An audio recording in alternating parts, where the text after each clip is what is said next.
All right, everybody, let's do this. Welcome back to Pick and Roll, the NBA betting show right here on the Hammer Betting Network. And we're back from the NBA All-Star break, ready to get back into the free picks for the rest of the season and improve on what's been a profitable season thus far. We had a pretty good All-Star weekend, which we'll recap a little bit later on. But with the NBA returning today, there is a very nice slate to work with, a big slate to work with, that is. And Pips has two free picks for you guys, whether you want to tail them today. We shall see. But to get us started, to mark the return, please make sure you've hit the like button. Hopefully, you didn't forget about us while you're away. And if you did, maybe subscribing to the channel will help you keep up to date with all the content we have here. Hit the notification bell as well to stay up to date when we go live. We have another show later today with myself and Kirk Evans. All right, on with the show. We have two free picks, as I mentioned. Let's get into them right away here. So these lines have been out for a little bit of time because we had a break, but Pips has found two unders that he is a fan of. First of all, going to the Boston Celtics in their game against the Chicago Bulls. We're taking the All-Star Jason Tatum under 27.5 points. We got that minus 122 at FanDuel. For the second play on the slate today, we are going to the Raptors, and we are fading the All-Star Scotty Barnes. My guy, Scotty Barnes, but we're going to take him on the under here at under 21.5 points. And we're going to play that minus 115 at Caesars Sportsbook. All right, Nets in town for that one. But let's go back to the first pick here and go into the Celtics under on Jason Tatum. Pips, all-star starter, but you're fading him in his return. How come? Yeah, when you look at the numbers, when everyone is healthy for the Celtics, this just looks like a easy under. If you take a look at, so this is even when we exclude games where blowouts happen, so only games with 30 plus minutes with White, Brown, and Porzingis, he is under this line in 21 and 27 games. And if you take a look at the play types, not an easy matchup for him tonight. Isolation, Bulls probably double his isolation, not allowing many free throws, collapsing on pick and roll ball handler, and not allowing many transition points. So I would say a below average matchup for Tatum. I would say one on the difficult side for him. And if we take a look at the straight up at the numbers, and these overs are some couple of them out of these 6 overs, I think like three are in the overtime. So I just think 25 and a half on season average with blowouts excluded, and this can be easily a blowout. Boston Celtics out of a break against the terrible Bulls team. This they could run away, and Tatum could see only like 3/4 minutes. So yeah, I just like this with everything that data showing, a matchup showing, and blowout possibility. That's why I like the under. All right, nice and easy there for the first play. Let's move it to the second play, going against Scotty Barnes in the matchup against the Nets. It's just to kind of lead us off here. Raptors typically struggle against teams who have any sort of rim protection, which the Brooklyn Nets do. Does that factor in for you, Pips? That's almost the betting Barnes this season against good rim protections. Bet him under against poor rim protection. Bet him over. Yeah, data is clearly on the side of the under one here. First of all, let's talk about where after the trades, also excluding blowouts, 30 plus minutes for Scotty and over in under in 11 out of 16 games, which is 70% rate. Average 18.8 points. That's with Quickly playing and AJ Barrett playing. And now, if you take a look at the matchup, he played against the Brooklyn Nets earlier this season before the trade. He had 17 points in that game. Struggled mightily at the rim in that game. I think he was like 2 from 10 Yeah, inside. remember Even that if he game. scored two more buckets, he will be at 21 in that game. So won't cash. I do some kind of on my tool. I didn't send a screenshot of it, but Scotty Barnes, when he's playing top 12 rim protection teams, he's under this line in I think it's like over in 4 out of the 17, only 4 out of the 17, and average 18 points a game, and with take the opposite side against the bottom 18 teams in the rim protection, he's over in 65% of the games and average 22 points. So it's 4.5 points difference when playing good rim protection teams versus bad rim protection teams, and over under clear rate is even worse, even better for our unders. So yeah, he scores 60% of his points from the paint. Nets are top, I think seven best or six least points in the paint allowed. Clarkson is there, Ben Simon is there, Dorian Finney-Smith is there. So yeah, it's difficult for Sky. They are collapsing on his drives. They are not allowing him to post up. They will double team it. So yeah, it's a difficult matchup for him. And this there, if we take a look at the graphic below on screen, you can see the green one. That's on the shot map. That's where Nets allow the most points. And Scottie Barnes is still not a great shooter. Like he is good at spot up, improved this season, but this still. So yeah, they will. This will be a game for shooters outside. So yeah, probably Gary Trent taking much more higher load and quickly too. So I see. I think the great line for Scottie Barnes should be 19 and a half. I wouldn't bet 20 and a half, but 21 and a half is where I need to just take under. Like this is classic numbers game. Not projected to be a blowout, but anything can happen with this. And Listen, you excluded blowouts from your graphic. You had to exclude a lot of games there. There's been some ugly games yeah, in the last yeah. few So weeks by the Raptors.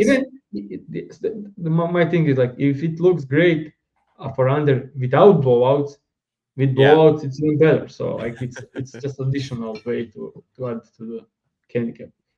Good piece of information here. If you're coming in late, the Tatum line apparently may have moved. ESPN has it at 120 minus 125. If you need to go bet it somewhere else, FanDuel can move pretty quickly. If it moves quickly, typically it does come back, but minus 125 is still a good price to take there on Jason Tatum. All right, let's go into the recap of the Friday plays, which was before All-Star Weekend. A reminder, these are unofficial plays for the show. However, I personally bet a lot of these myself, so I'm excited to have actually given stuff out on the show and excited. Overall, it was a very good All-Star Weekend for the stuff that was given out.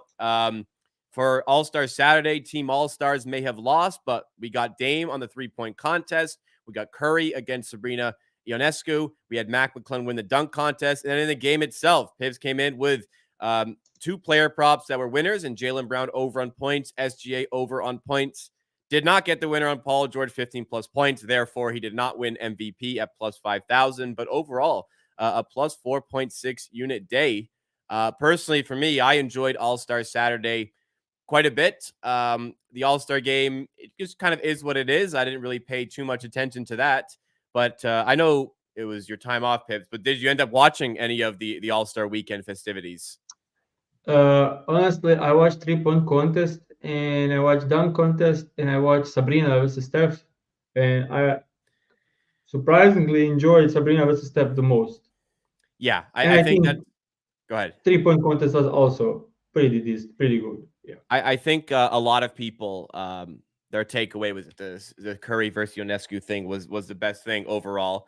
Comment coming in here from Alan saying the skills competition was tilting. Yes, kind of had to expect that going in, how much the players would try. But yes, Scottie Barnes losing his handle in the relay, taking their team, end up getting to the tiebreaker and taking 58 seconds to hit their half court shot, even though they had Trae Young on their team.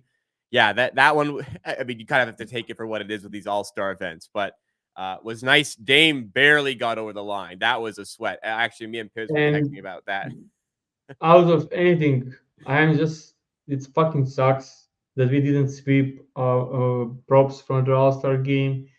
Out of any player on the All Star, the only player playing less than 10 minutes was Paul George. Yeah. I It mean, sucked, it and might have he been. was one Go field ahead. goal away. Like, It yeah. might have been injury related in some capacity. But yeah, it's obviously, with all star stuff, it's a bit of a crapshoot sometimes. But yeah, that was a shame. Could have I been mean, an even better a weekend. we cooked Jalen Brown and Shea. Like Yeah, that they was went easy. over double their lines. Like insane easy wins. And then we get one field goal short on Paul George. I expected him to play like 18 minutes. He played 9 minutes, 9.5 minutes, and got 1 point short, one field goal short, field goal made short. So Yeah. When I Um, saw it, I was like, damn, like it could be easy yeah. 3-0 sweep. But hey, still pretty good with the day yeah, still overall. great. Yeah. Alan mentions that also the team Pacers went last for the skills challenge.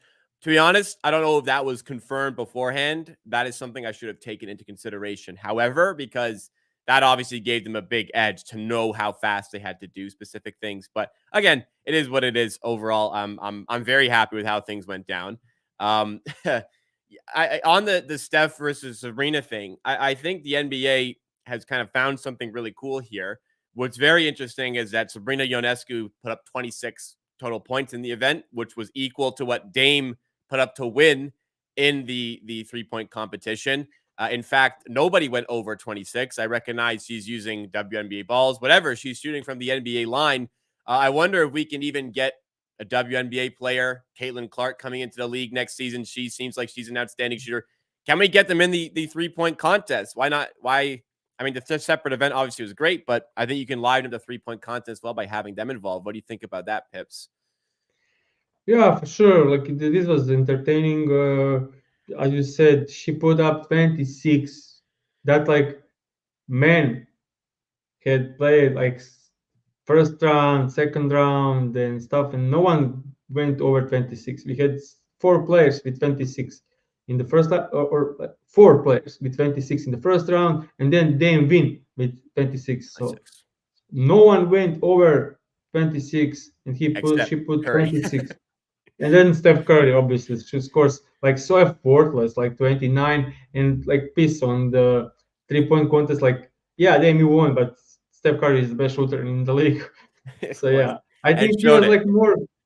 Yeah, I think he was more like I'll be 26 for like so many things to prove with beating 26, beating Sabrina, then beating everyone in the men contest as well. So it was a great and very interesting. When I saw 26 by Sabrina, I was like, damn, like that's awesome. Yeah, her I believe her total was her over underline was 20 and a half. So she absolutely crushed that. And she got it to a really hot start as well. It looked like she could have put up some monster numbers, but in the end, very good performance. On to NBA Sunday. A lot of criticism came to the All-Star game for the lack of effort overall. The East ended up scoring 211 points in the game. I People were upset. I kind of want your opinion on if you feel as though it's a problem with how effortless these games are. If so, what would you do to change it? But for me personally, like I go in expecting this. Like, what do you really want me to expect from this game? I'm not expecting a hotly contested games. These guys are making lots of money to propel their team, especially all-star players, propel their team into the playoffs. They don't want to pick up any injuries here.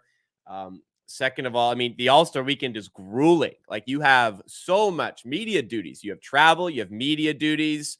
You're in a hotel the whole time for a few days. Like, it's grueling for these players. It's tough on these players.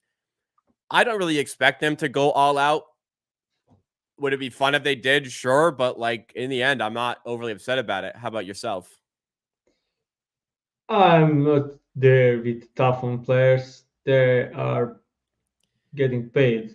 I think more than enough to give fans at least a bit more like you don't need to be like locked in like playing the finals of the NBA, but a bit more like energy and at least like try something like don't play at 10%, play at 50%, like at least some competitiveness. The season when they had like uh, uh, locked and 24 in the last quarter, first one to yeah the Kobe stuff.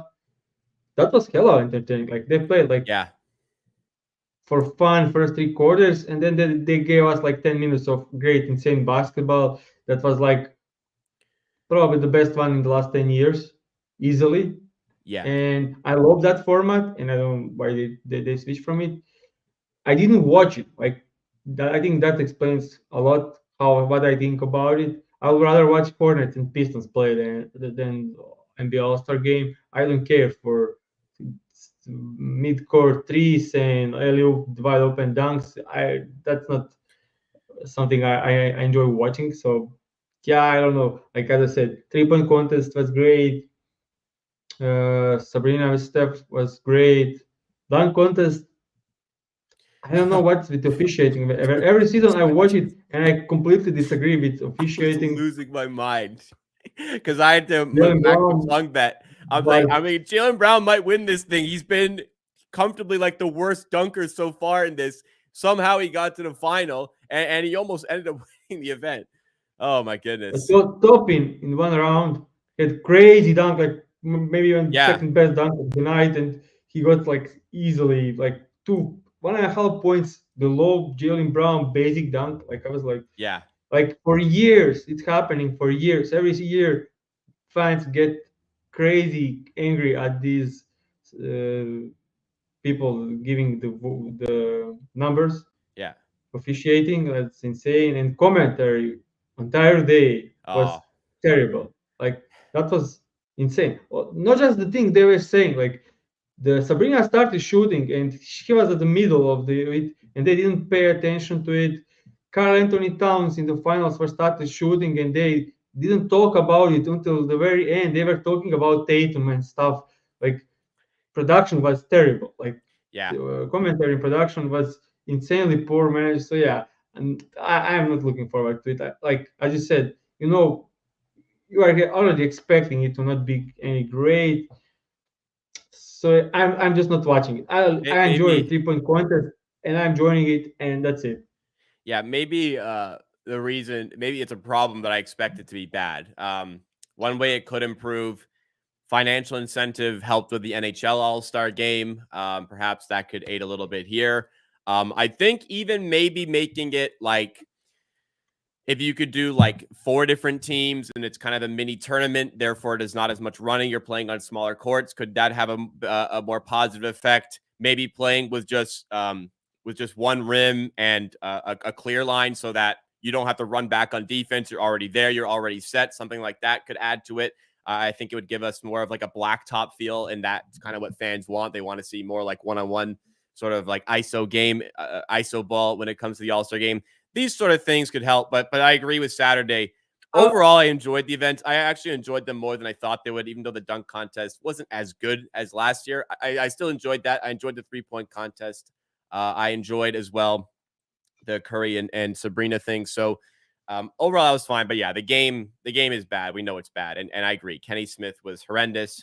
Reggie Miller wasn't great either. But yeah, Kenny Smith, I don't want to ever hear him on commentary yeah, in anything ever again. yeah. When you hear Kenny Smith, when you know about Reggie and he always suck, and Kenny Smith somehow was worse than him. This is like insane. Yeah. Like Yeah, if you are if you're out, if like you're worse Reggie than should be Reggie the Miller, it's floor. a problem. Yeah, Reggie should be the fucking floor. Yeah, I would Yeah, say for All Star maybe something like World versus USA, and then some pride taking in. Maybe can change something, and they have enough people for the World versus USA. I think even in the All Star game. So you will have probably Embiid, Giannis, Jokic, Doncic, Shea. You won't have like 12 versus 12 probably, but it will be probably entertaining. agreed. All right, I think that's enough on the All-Star game. We do have 2 picks on the show today. If you're telling these picks, make sure hit the like button. If you want to support the show, of course, please do so. And reminder to subscribe to the channel. We have another show later on today with myself and Kirk Evans, 2:30 p.m. Eastern time. Notifications on to help you remember that. But for the picks today, we're fading 2 All-Stars. We're going under on Jason Tatum points at 27.5, -122 at FanDuel. This could have been blown away already. So there's -125 at ESPN Bet. Obviously, go take that one instead, but see if this one comes back a little bit later on for Tatum. Second play here is Scotty Barnes under 21.5 points, -115 at Caesars as the Nets visit the Raptors. If you want to find out better prices later on, because I know people watch throughout the day, a tool like the BetStamp app will be Very easy to use to help you find the best price available whenever you are watching the show. Thanks so much, everybody, for tuning in today.